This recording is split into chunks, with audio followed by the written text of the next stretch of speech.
This meeting is being recorded.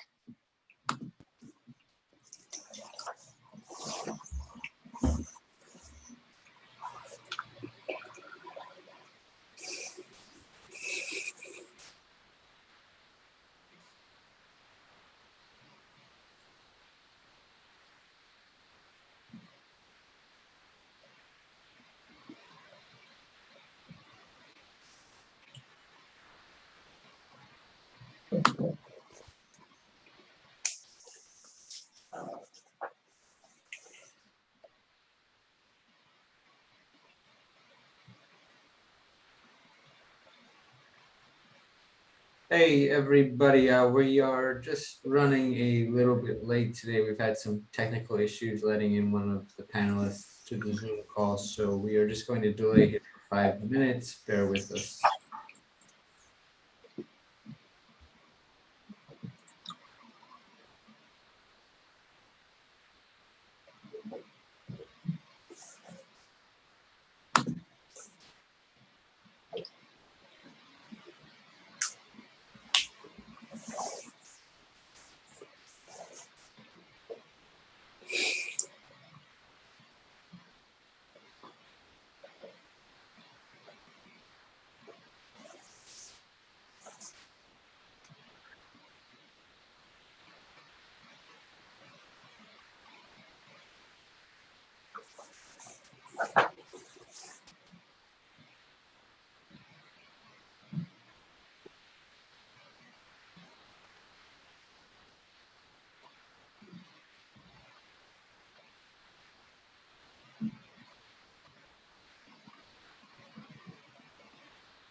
All right, I think we're going to get started as we are, and hopefully we're able to actually, well, maybe not.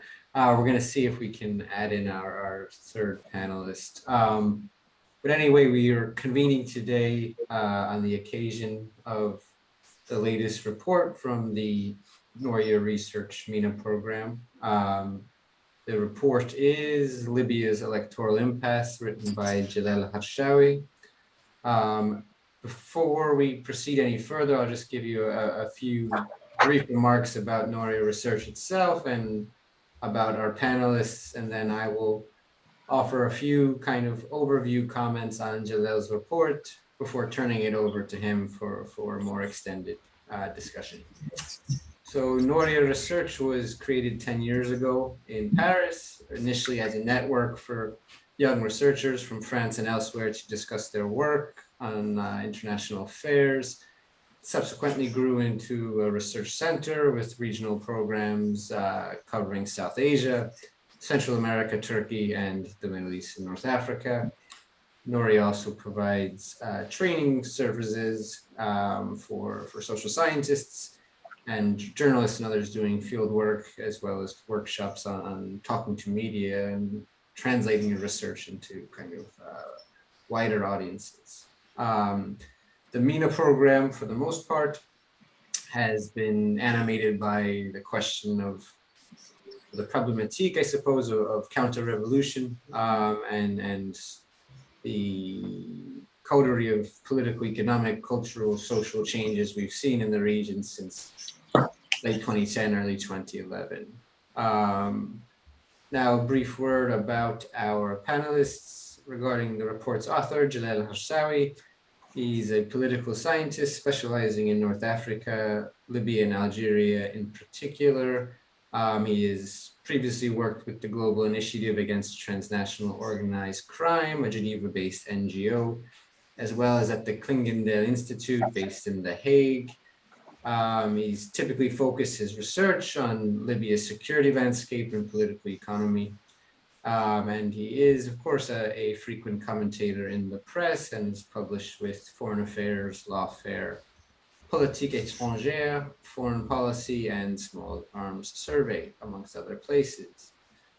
Nedra Sharif is a research associate at Libera Università degli Studi Sociali.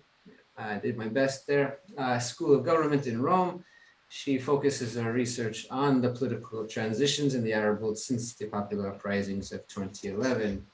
Her expertise includes constitutional, institutional, and electoral developments, as well as citizen participation in post-authoritarian and/or post-conflict situations. She is a field researcher par excellence and has previously worked as an analyst and consultant for various international NGOs. Salam Said, who we are hoping will be able to join us, whether with a little video box or from the audience, where she will alone be allowed to speak up, not like the rest of you. And she has a PhD in economics and social science from the University of Bremen, Germany. Her research focuses on social and economic developments in the MENA region and the political economy of Syria. She's lectured on Arab economies, economic reforms, and social injustice at many universities throughout Germany. Was previously the academic coordinator for the Project for Socially Just Development in the MENA region for the Friedrich-Ebert-Stiftung, and since January 2021 has served as a policy advisor for the Middle East and North Africa Department of the Friedrich-Ebert-Stiftung in Berlin. Speaking of the Friedrich-Ebert-Stiftung, I should point out at this moment that the organization supported this research, and we're very grateful for all the support they've showed throughout this process and in getting us to the finishing line, so to speak. So anyway, I'll briefly make a few comments on the report we are here to discuss, just going over the basics, and then I'm going to turn it over to Jalel. In broad strokes, Jalel took as his task with this report to explain why the electoral process, which seemed to be gathering momentum in 2021, ultimately came to nothing in Libya. And he attempts to kind of address this holistically by focusing both on the domestic drivers that contributed to this disappointing outcome, as well as the international level, and how different foreign states also, unfortunately, willingly or unwillingly, ended up undermining the process to one degree or another. His report, which can be downloaded at noriaresearch.com, has a number of very interesting findings, which I'll let him speak to, but I think he really draws into light the role that a number of kind of high-level political figures within the domestic Libyan scene played in whether through the electoral law or kind of through more behind the scenes maneuvering, and how these different actors and actions ended up redirecting the electoral process away from where it needs to get to. He also highlights very deftly diplomatic, international diplomacy, and kind of the various alliances of different interlopers in Libya, and how all this sort of coalesced in compromising the electoral process. Jalel, I'll turn it to you for a few minutes, and you can kind of go over the main findings that you came up with in the report, and then we'll proceed over to Nedra. Yeah, thank you very much, Colin. Thank you, Noria, as a whole, for making this report possible. I'm also very deeply appreciative of the support from Friedrich-Ebert-Stiftung. And I would like to renew my thanks to you personally, Colin, for all the work that you put into this report. I deeply appreciate it. I'm also very honored that Nedra accepted being part of this panel, because her report on the Libyan constitution, or lack thereof, was a very helpful resource when I prepared this research.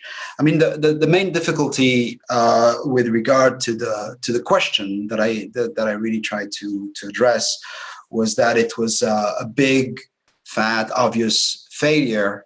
But like with any other visible event in politics or geopolitics, it's the most tempting mistake would be to rush to one or two reasons, when in fact usually you have more than 3 or 4 typically, why a war is launched, and why Brexit happened, and all these very dramatic events usually have 4 or 5 reasons to them.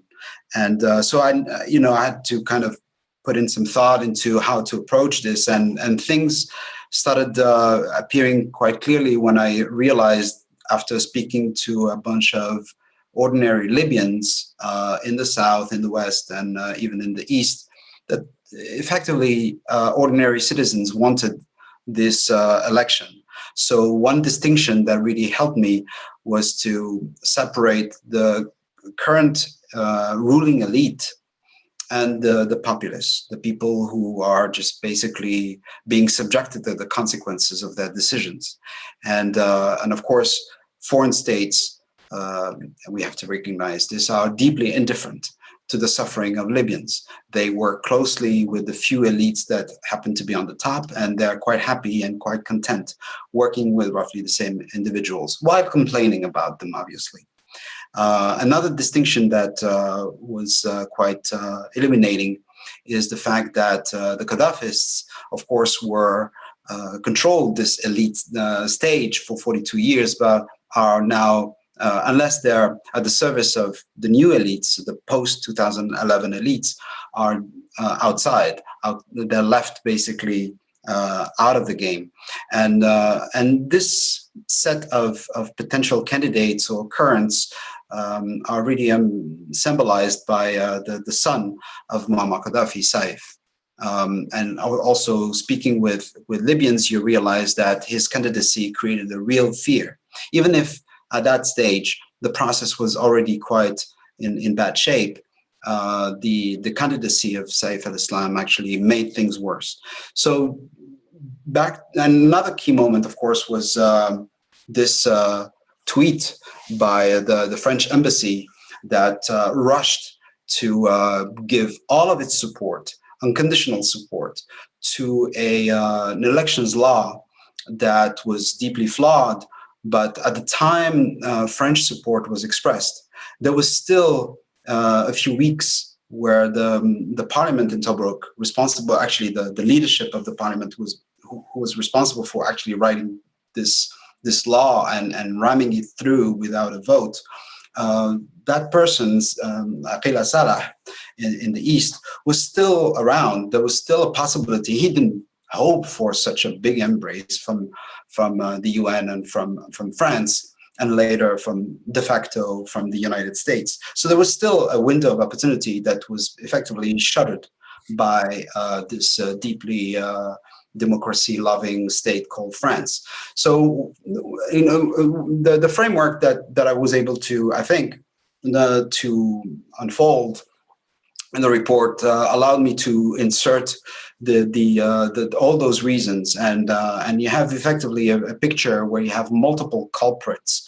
and of course amongst the elites there are no serious champions of liberal democracy or any defender of a proper electoral process, free and fair and transparent. So this is basically the overall picture, and you have effectively a pecking order of culprits. Then I think the number one is this leader of the parliament, Aqila Salah, with his law. And of course, his law it was so obviously flawed, it wouldn't have gone anywhere without the immediate support from the head of the UN mission at the time, Yanis Kubis, Jan Kubis and France. I insist on France. And the other thing that the length of the report allowed me to do was to go back in time, and effectively there's a history that begins with 2011 and allows me to cover this important moment in 2017, where actors like the UAE, Egypt, France understood that the Skhirat agreement that sounded promising at the beginning, even if it had its own flaws and vulnerable points, that was signed in December 2015 was going to expire in December 2017. So what they started to do as early as May 2017 was to steal this argument of the elections and adding to it a sense of urgency. And this was a very effective way to suppress the approach of the UN. And at the time, there was, a decent head of the UN mission for Libya. There was still time. The circumstances were much better than now, for instance, or much better than 2021 in some regards. And of course, calling for an urgent rush towards presidential elections specifically was a good way to, and that's a paradox, to actually damage the process of the UN. So this is basically the few ideas that I wanted to throw out there, and don't want to speak too much, and hopefully that will feed the discussion. Thank you very much. Thanks, Jalel. Nedra, would you like to offer your comments, critiques, questions first? Thank you. Thank you, Colin. Well, it's a huge responsibility to start. But, well, thank you very much for having me in this discussion. And I'd like to first, Jalel, very much for this very, very thoughtful report, and also a very timely report, since we've heard recently some discussions and some talks about reviving the electoral process in Libya. So it comes at a very interesting point, even though we can somehow have or raise doubts about the sincerity of the actors who are now calling for a revival of the elections, the importance to have elections now, especially when we know that these actors, as pointed out by the report, have been among the main spoilers of the 2021 electoral process. But I think we come back in this on this point in the discussion. I just wanted, maybe briefly, I don't want to be too long, but to come back on a few points of the report, also trying to add my own perspective, as I've been working mainly on the constitutional process in Libya, so maybe try to add some of this perspective. First of all, I really, as you said, Jalel, I think the fact that you have more space in the report, and the fact that you had this first kind of historical section was quite important and interesting. First of all, because it provides some needed background to anyone who's not familiar with Libyan politics, but also because it shows the long and the very challenging path that had led or should have led to this 2021 elections. And there was indeed a momentum at this point where Libyan citizens at least were willing to see these elections happen. There's a real desire to have a change of the whole political class. When you talk to Libyans, they were like, we're sorry for the word, we're fed up with all those Libyan politicians who do not care about our living conditions. We want new faces, basically. So there was a real and the disappointment was even greater for this reason. But something that also appears throughout this tracing of the last 10 years is also that the fact that both Libyans, but also the international community, has kept reproducing the same kind of mistakes when dealing with the political crisis in Libya, and when trying to address the legitimacy crisis of the political institutions, in particular, this maybe this excessive focus on trying to solve the situation by focusing on changing, executive powers, to try to find a kind of power sharing that would satisfy the main players, but without addressing the root causes of the conflict, and in particular, and this is where the constitutional issues come back, without trying to define rules of the game that would be permanent and accepted by all actors. So, politics is a game, and if you change the players, you don't change the rules, or you put rules that are accepted by all, it doesn't make any sense. It's just imagine a football game, and I think it's a very timely example. You have two teams, and you keep changing the players, but you assume that one team assumes that, you know, if you go and pick player from the other team, it's perfectly normal, whereas for the other team it's just forbidden. You cannot play the same game. You're just having different rules and you're not going anywhere. And it's precisely, I mean, I'm simplifying obviously, but it's more or less what happened in Libya. It's like you had, even when you had efforts to try to find an agreement, and it's clearly visible with the LPA, the Libyan Protocol Agreement, the Friedrich Agreement of 2015, you had opposing sides and you bring them around the negotiation table. They're supposed to sign an agreement that is so compulsory to all, but at the end of the day, one of the actors says, okay, I do not recognize this or I do not ratify this agreement, and I continue to play along my own rules. I issue laws that satisfy my own interests. So at the end of the day, you're not going anywhere. And you've seen it again in 2021 with the roadmap and the LPDF. I mean, the LPDF, which was supposed as the LPA to be part of the, you know, legal framework that would rule Libya, was not even endorsed or recognized by the House of Representatives. They did not recognize the Presidential Council, or like in the case of Khalifa Haftar, and you said it, Jalel, in the report, they did not even consider Prime Minister Beiba, or did not recognize Beiba as the Prime Minister of the country. So what's the point of doing, you know, an agreement that one of several parts of the conflict are not recognizing?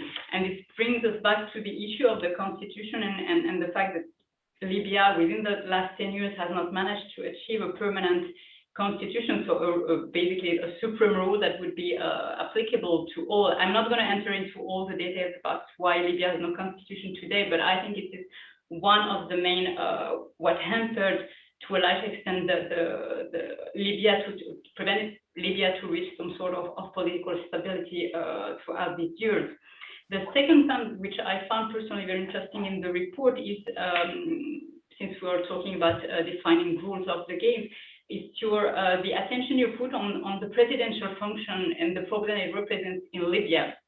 I think you're completely right about this idea, the fact that the presidential figure has been a problem ever since 2011, again, because there has not been any definition of this function. I mean, the only image that, if we can call him a president, was the Libyan have, it's Gaddafi. Gaddafi is not exactly a president, but there is no definition anywhere of what type of function the president is supposed to fulfill.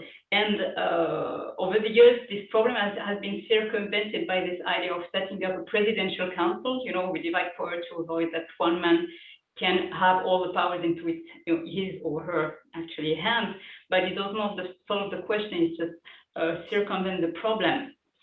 And this issue of defining the presidential function, it came back in the constitutional debate, and was one of the main blocking parts of the constitutional debate, which it's not only the president, but the bigger problem of the political system, whether we go towards presidentialism, with the risk of returning to a possible authoritarian regime, which was the fear of many Libyans, or going towards more parliamentary form of a political system, but with another risk, which is the fact that Libya has not a tradition of party politics, and you could end up easily into a paralysis of fragmented parliament, and paralysis that, at the end of the day, would open the door possibly to return of an authoritarian regime, as we've been seeing recently in Tunisia. And this debate has not been specific to Libya. It's been a debate that came up in most of the Arab Spring countries that have undergone constitutional revision lately. But in Libya, it was very, very important as a debate. And the repercussion of systematically, not solving this problem of the political regime came back to the fore when discussing the elections, because you had at the end of the day the question whether should we have, both presidential parliamentary elections. Is it, first and foremost, is it relevant and is it safe to have presidential elections when you don't even have a constitutional definition of the prerogatives of the president?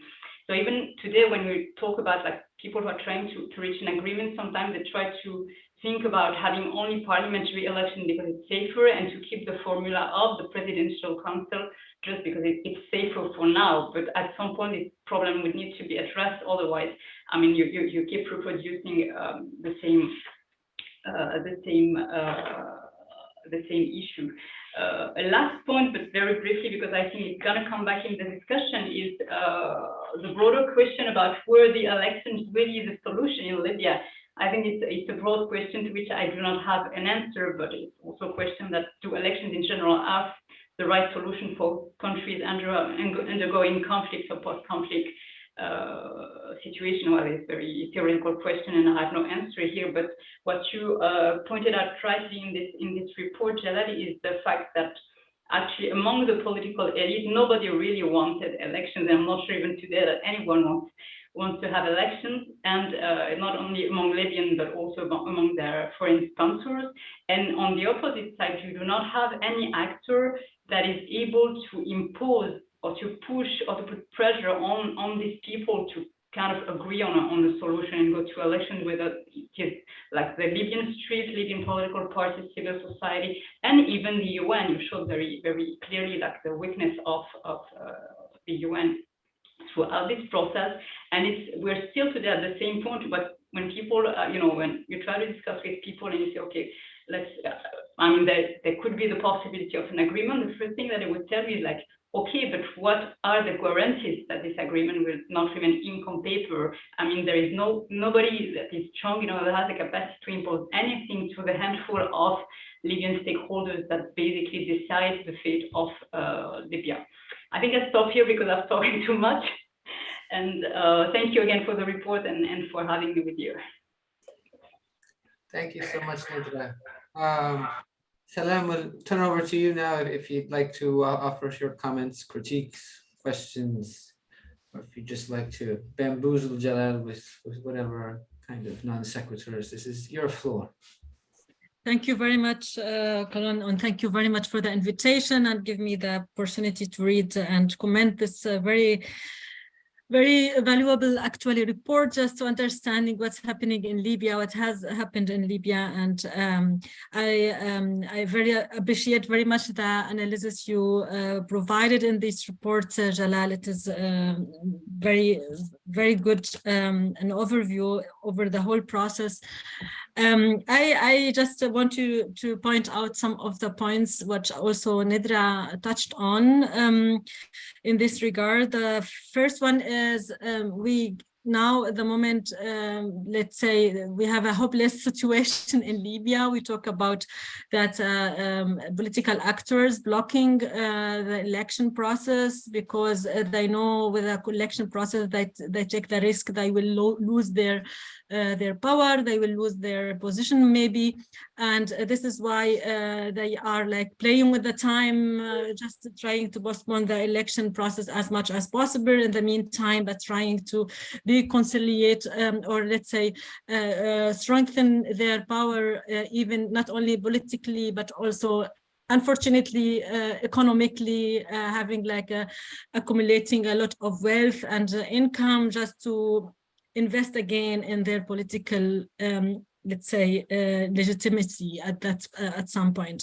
So we know everyone knows that the postponing the election process is not in the let's say not in an advantage or in favor of democracy or in favor of the majority of the Libyan citizens, but only in the favor of this elite which is like fighting each other, trying to get to size more power as in this, let's say, transitional period of time. At the same time, we also see that despite the transitions, like the military transitions, nobody like really expecting large scale, let's say, conflict like in 2014 or 19, like to get like more land on, or it is like a kind of now trying to get a balance or to reach a kind of power sharing agreement,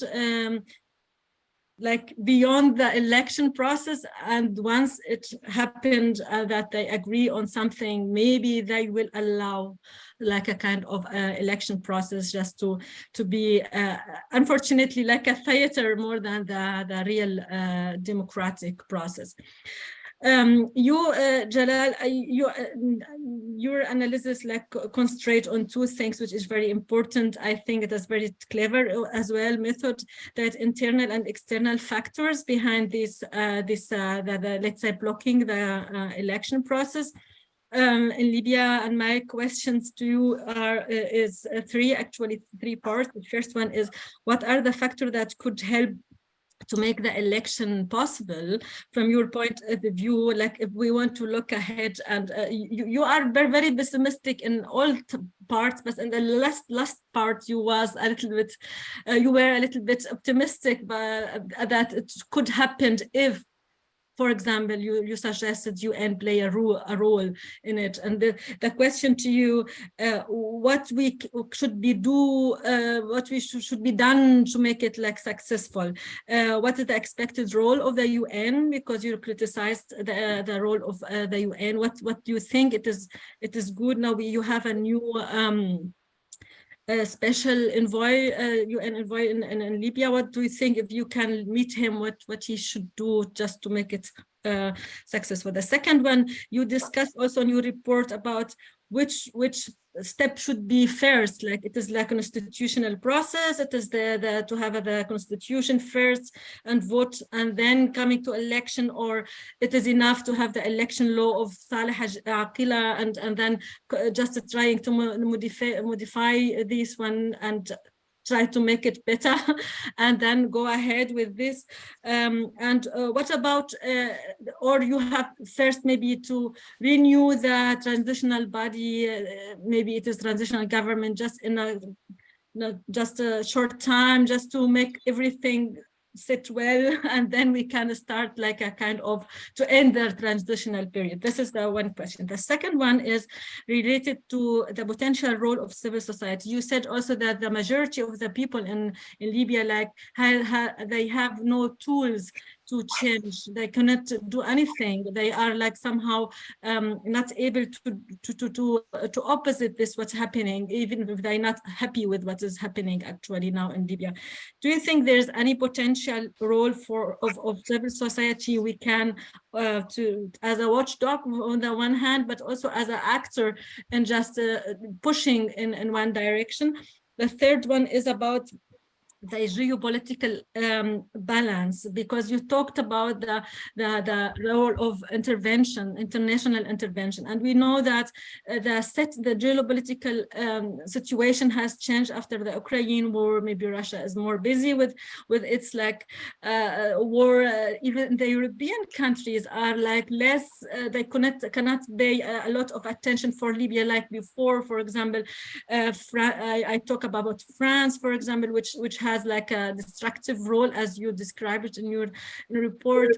What about let's say Germany, which like might play a constructive role in the future, and also Egypt also suffering from a lot of economic and financial crisis, and that may maybe make Egypt not in the position to continue with its, for example, support to Haftar.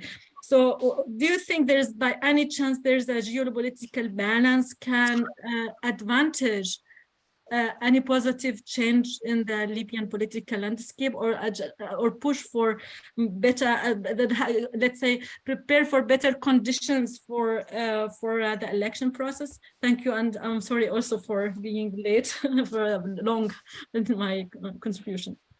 Yeah, thank you very much, Salam. And regarding the question about Abdullah Batili, who just started as the new UN Special Envoy for Libya, I think, one thing that I would keep in mind if I were to give him any kind of advice, I mean, of course, nobody's asking me for such thing, but the report is itself a reminder of how dangerous it is to rely on Khalid Mashri, the head of the High Council of State, on the one hand, and Aqila Salah on the other. Like, if you keep things in historical perspective, you realize that it's kind of suicidal to go and ask them for help. Unfortunately, that is what Mr. Batili decided to do as he started in this role, and of course, he will probably find out that it was not necessarily a good idea, but unfortunately, this will cost time. And every week matters at this stage. Libya is not in the headlines, it's not in the news, but it's changing very fast. And I think Libya is, I would arguably, say that Libya is in a worse situation today than when Batili started, which was just a few weeks ago, because the elites are entrenching their kleptocratic devices. They are more arrogant, more self-confident. And of course, as you said, they are taking advantage of the international indifference caused by Ukraine. So when Batili wakes up a few weeks from now, like I predict, like I assume is going to happen, those few months that he will have wasted on repeating the same mistake, they will turn out to be precious and very difficult to reconstruct. In terms of the constitution, I think what I found really heartbreaking as I wrote this report is that the constitutional draft put forth by the committee in charge of that in July 2017 was a failed draft. It was rejected by a lot of the minorities, the Federalists in the East, the Tabou, the Amazigh, the Tuareg. So it never really took off. And so this means that effectively the couple of years that it took to actually put this draft together were not really productive. And more importantly, the half decade that has elapsed since 2017 has gone to waste because there's no new effort. And I think initiating a proper process to try and draft up a new constitution would be, and announcing it very clearly to all the players and say, okay, well, if time needs to be passing by, why don't we just put some of it to use and at least produce something more robust than we did in July 2017. One thing is certain is that no such process is happening. So every month that goes by, there's no draft being worked on, there's no wisdom being recorded, there's nothing going anywhere. So, personally, I think that if at least people say, okay, well, those elites don't seem to leave power, why don't we use the next couple of years or the next 18 months and try to at least agree on a constitution, even if the elections don't necessarily happen right after, I would find it okay. But what is happening is actually worse. In terms of the geopolitical balance, I think, first of all, Egypt, even if it's now struggling with a very, very ominous, very worrisome economic crisis, unfortunately, its leverage mechanism and its methodology in Libya is very cheap. It's not in the business of giving money to anybody. It's not in the business of offering those fancy, expensive drones like the Emirates did a couple of years ago. It's just using its spies and its contacts with some civilian actors while really having penetrated the part of Libyan life, including the Libyan National Army of Haftar. So unfortunately, even if they lose money and are losing sleep over money at home, it doesn't mean that they're going to stop. But at the same time, I think we should always remember that the Western democracies that do hold sway in Libya are not as, the main problem, I think, with these actors, whether it's France or more importantly, the United States, is that they're very indolent. The stakes for those states are not high enough. Libya is not important enough to them. And usually the reason they make the decisions they make is to please the regional players. So all you need, for example, to render France a little bit more innocuous or less dangerous, let's say, on Libya, is to kind of separate it a little bit from Egypt or the UAE. And the same thing is that the United States is trying to address Libya. It calls it a priority country as part of its Global Fragility Act. But at the same time, it never wants to contradict Turkey in Western Libya and never wants to contradict Egypt in the eastern part of Libya. That's, of course, an absurdity. You have at some stage to break some eggs if you want to make an omelet. If your goal is to never contradict anybody, then you might as well just go home. And unfortunately, the United States doesn't go home. It stays, it has influence, and it doesn't. So there's a big difference between the regional players for whom Libya is very important, and maybe it's even legitimate to some degree. But what I resent is really the this indolence/indifference of Western democracies. And I think, for example, a series of sanctions issued by the United States against spoilers or against some major kleptocrats would be enough of a jolt to introduce a little bit of oxygen in this impasse. And I don't see it happening. So I think we should concentrate on Western democracies, because at least those are supposed to listen to us. And I think, I would like to just say a few things about civil society. I'm an admirer of civil society in Libya. I think there's still a presence in the East. The East, of course, is tougher than the West, but the West is catching up. The Beba is turning out to be a very ferocious enemy of civil society. So the window is also shuttering in the West. So, but still, despite all these difficulties, despite all these reasons to be afraid, there's still somewhat of a thin layer of very authentic, very courageous civil society in Libya, and it doesn't take much to get revived. And I would say the same thing about political parties. The political parties were quite well organized in 2012, 2014. There was a moment of hope then. And I think right now they are much more tired. They're a little bit more suppressed because there's no elections. It's very difficult to function as a political party when everybody is convinced there is no elections happening. But there's a lot of potential there.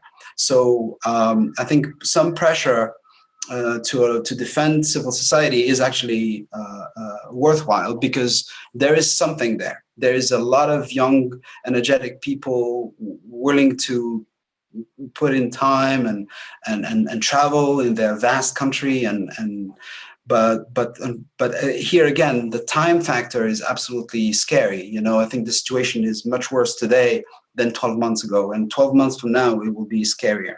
So we have to act fast. But one thing is certain, is that there's a lot of remarkable people who wake up in the morning and put in a lot of hard work, and they still exist at this moment, even in the East. Thanks, Jalel. I want to briefly disrupt kind of the more conversational aspect of our event today. We have our fourth panel member who just joined us, Umayya Sadiq. So I'm going to turn it over to him for a few comments on the report. More generally, for those of you at home, Umayya is a senior advisor for the Center for Humanitarian Dialogue based out of Geneva, Switzerland. He's been working extensively in political mediation in the Middle East and North Africa, and of course with many of the political and social actors we are discussing here today on Libya. So Umayya, if you would, the floor is yours to kind of offer your comments, critiques, and questions for Jalel's report.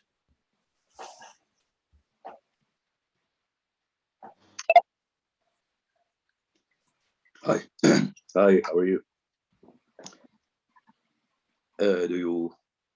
Yeah. Yeah. Yes. Yeah, I would congratulate for the report more than have critiques. Sorry, I just joined the discussion, so I don't know exactly what's the stake means of the discussion. I would start by saying that you give a good picture of the situation in the report, and I would say that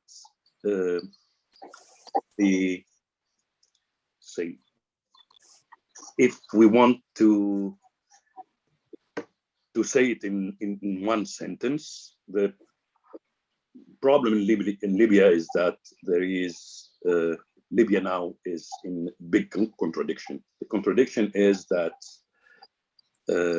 all institutions are completely delegitimized, and there is a real need for a renewal. So even if you're not saying that elections are solution for everything, and sometimes can even be have as a result further difficulties. Today in Libya there is a need for elections. Nothing can work in a long term without a renewal of the political actors and political institutions. This is one term of the contradiction. The other term of the contradiction is that the main actors in Libya and main actors are very heterogeneous, but the main actors are strong enough, even if lacking legitimacy, are strong enough to prevent any election if you don't give them sufficient reassurance. And I'm talking about Libyan actors, regional and international actors. And that's logical. So if you say that you will organize elections and that one day after there is a total uncertainty,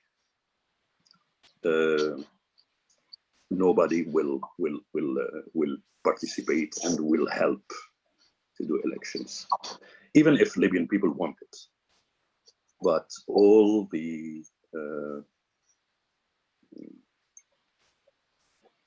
medium bodies will join their efforts to impede any election. So the question is, how is it possible to organize elections and at the same time to pre-cook not the results, not winners, and but yeah, to reduce at maximum the uncertainty, giving sufficient reassurances to the Libyan constituencies and to the main actors. This is the wanted recept, the wanted formula, and that's not impossible.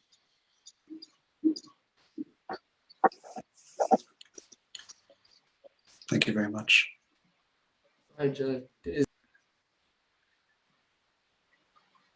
like to respond to any of that, Jalel? No, I think it's a very good thing to bear in mind. I think it's basically a reminder that the institutions have become very personalized. So they were weak to begin with as of 2011 for good reason. And then they got even weaker. And they operate only to the extent that strong personalities run them, and sometimes very competently. And that's the reason it's so scary to just envisage any kind of scenario where you would start replacing individuals. There's a bunch of very legitimate reasons to be scared, because a lot of the reason this institution or this other institution is actually operating okay, considering, is because of the very personalized way the individual at the top of it is actually running it. And so you end up with this institutional weakness problem that you're reminded of. And that's why, in hindsight, I would say that any kind of rush, any emphasis on the elections that is trying to go fast is very very deleterious, very dangerous, and because we have to always remember how weak the institutions are, and the reasons that are still holding up is because of individuals. Yeah, on the broader questions of institution renewal and new electoral process, Nedra, Salam, would you have any interjection here that you feel pertinent? You mean about the institutional? Yeah, well, I think that what Umayya very deftly pointed out was essentially you're currently running into this tension between there's a need for kind of re-legitimating institutions at a popular level and bringing back popular buy-in into the idea of democracy and governance, but at the same time the reality of the political system right now in Libya is you have a disjuncture between population, civil society, and the political elites, right? So you need to do two tasks at once almost. You need to have a conflict management / reconciliation process amongst political elites, while also somehow legitimating this process amongst the broader population, all of whom are probably have negative feelings for the political elites themselves that you're trying to, bring into a kumbaya moment. So how do you see this tension and the possibility of resolving it? And I think it's Jalil mentioned this also in his report that the elite is actually corrupted. This is the first thing and their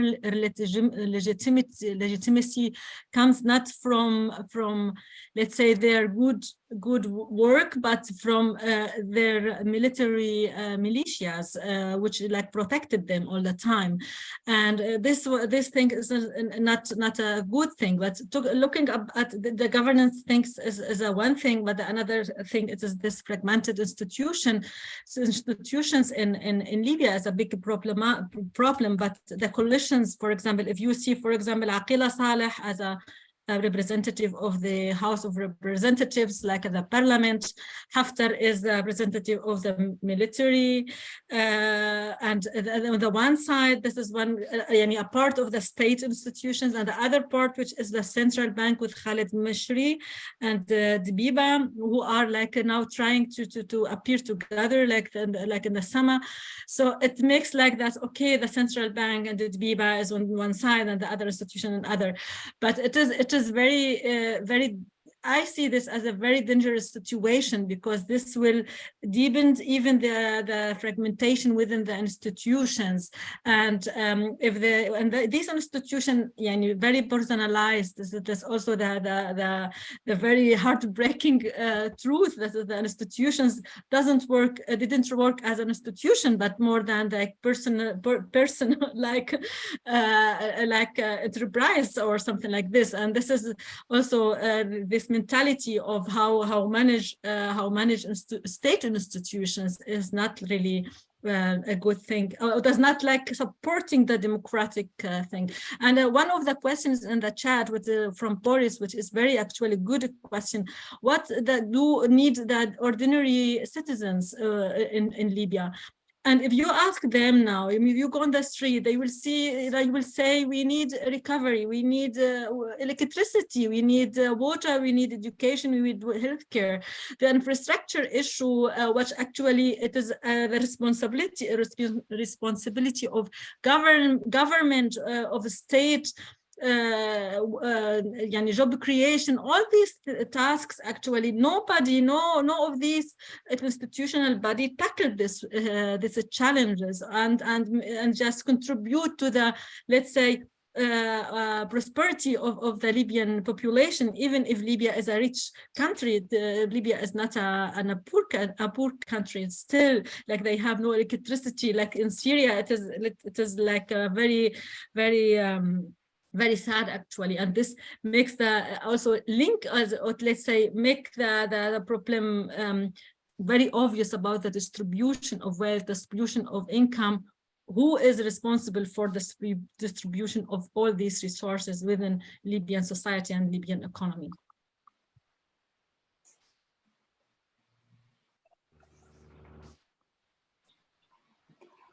So, Colin, do you want to go through the questions, perhaps? Yeah, I mean, we have a little bit of time here, so if Nedra or Maya would like to respond to this current prompt, we can do that quickly, and then we can jump into some of the questions. Yeah, just briefly, maybe just wanted to, just on the point that Jalel mentioned about the personalization of the institution, completely agree, and also wanted to jump on the point of that was made by Umayya regarding these personalities or these actors who have the capacity who are strong enough to prevent the elections from happening. Indeed, if they are not granted any guarantees that first that the elections will not lead to more instability or to more chaos afterwards, but also that they would retain some political relevance after these elections.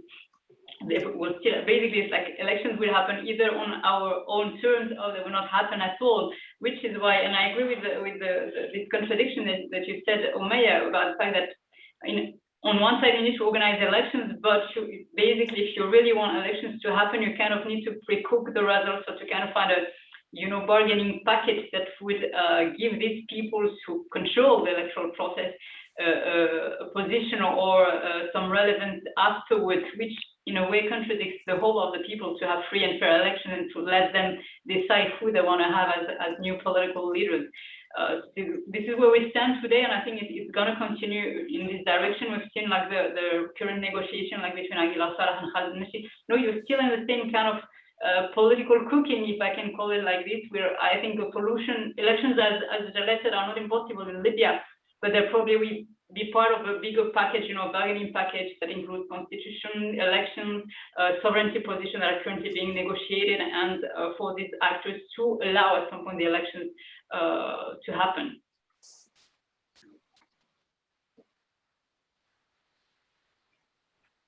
Maya, go ahead if you had something to add. Yeah, I'm very sorry. I didn't hear what I know. You talked about what I said, but I didn't hear. You said I have a problem of earphones, which is fixed now. So what I tried to say is that okay, I would before say something on the corruption issue, etc. Yeah, sure, there is a lot of corruption in Libya, etc. And there is also a lot of very courageous people, and, but you have to keep in mind, I think, that the corruption is structural in Libya. It is systemic. That means that the corrupted dynamics are also the condition of survival of huge constituencies. So it is not about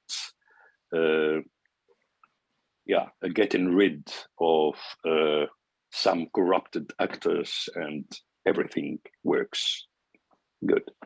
The other thing you have to keep in mind is that I think that there is not a clear distinction or a clear fault line between what you call corrupted political elites or corrupted elites from one side and civil society from the other side.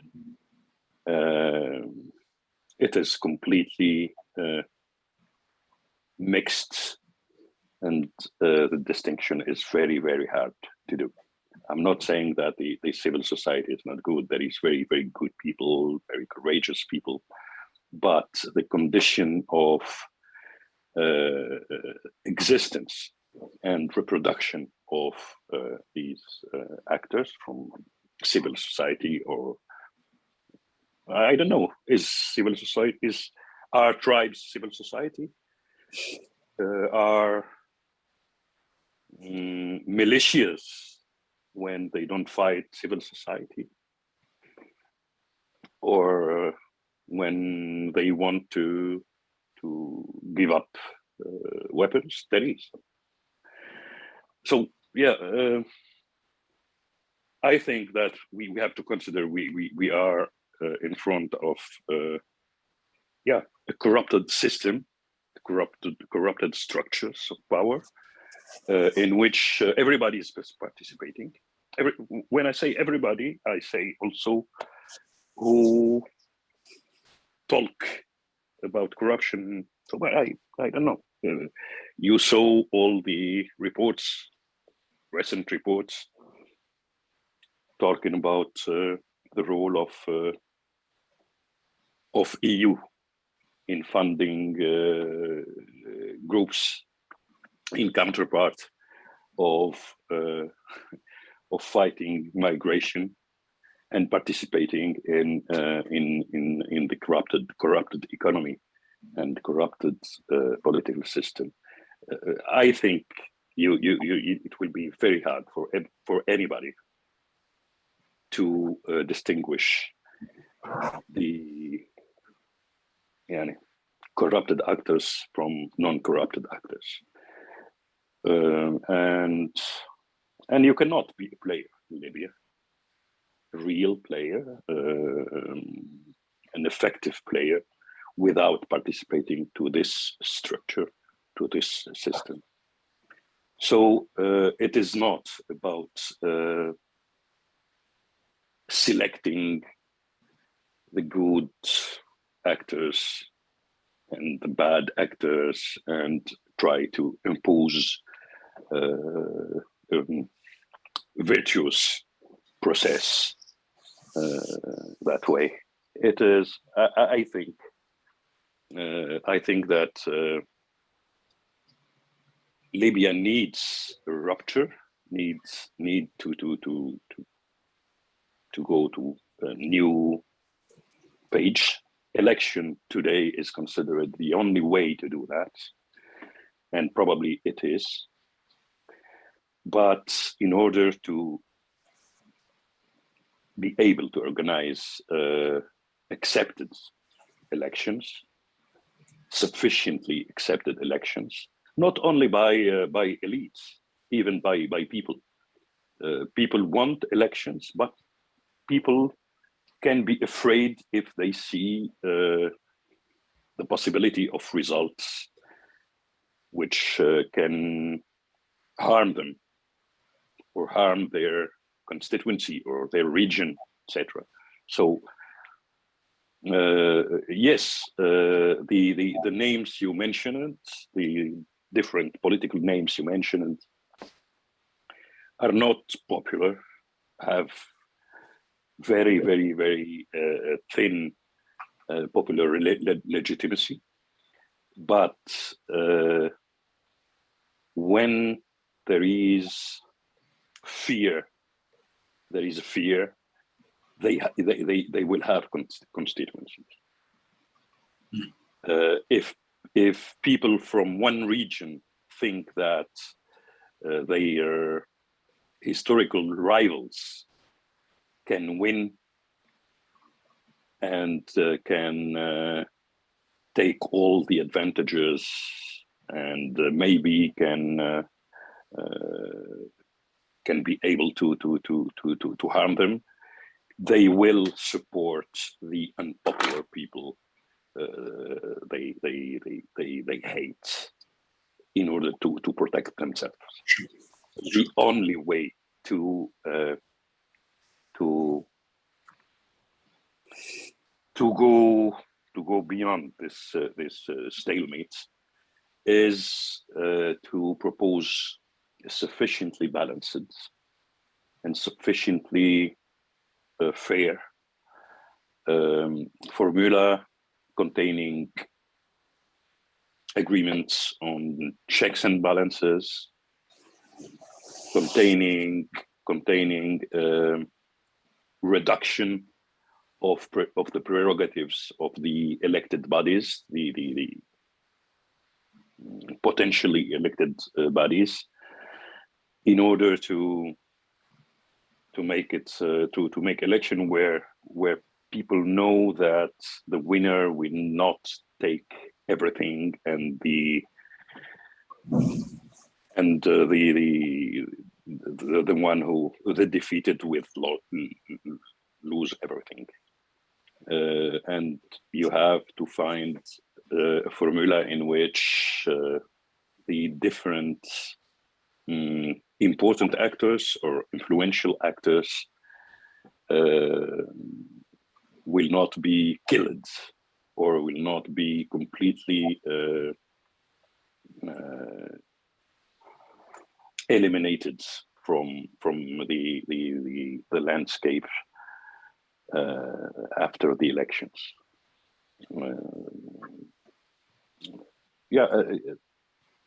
Probably I don't express it in the right way, and probably someone can think that it is a cynical way to think about organizing elections, but I don't think so.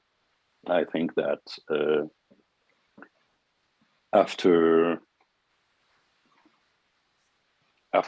all what we witnessed in Libya in the last decade, and after the very strong construction of a predatory system and corrupted system, which benefited to everybody, benefited to militias, benefited to warlords, but benefited without exception also to all the intervening countries around Libya, and I don't accept the democratic states in that. After that, you have to find sort of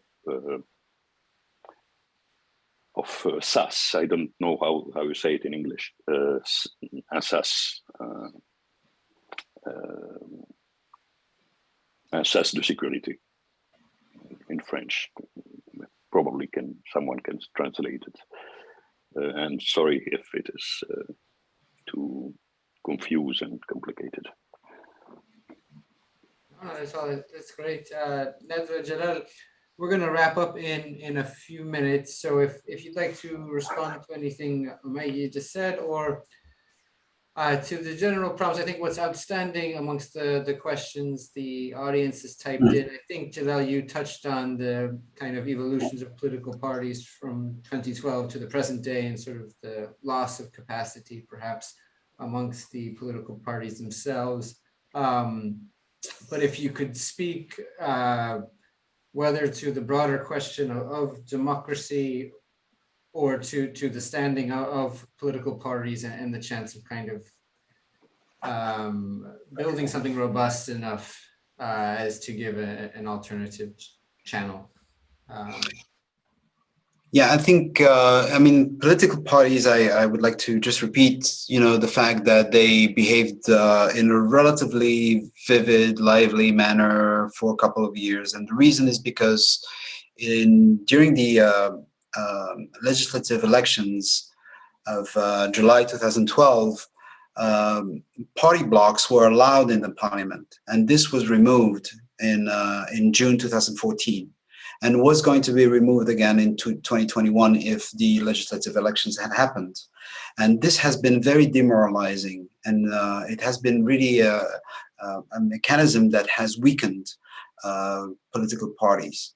So I think this debate should have at least existed in the open in 2021, re-allow political party blocks within the parliamentary context. And I think there are good political parties that still exist, but they are just suffering more. And I'm not even mentioning the bureaucratic repression that they are being subjected to. There's one question that I noticed.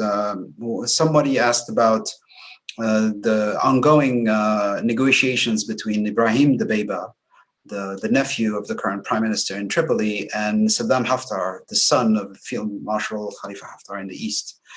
And so I would like to kind of mix that question, which I find very interesting, with my feedback to what Amaya said. I mean, what Amaya said has been very, very valuable and precious, and I really appreciate this contribution.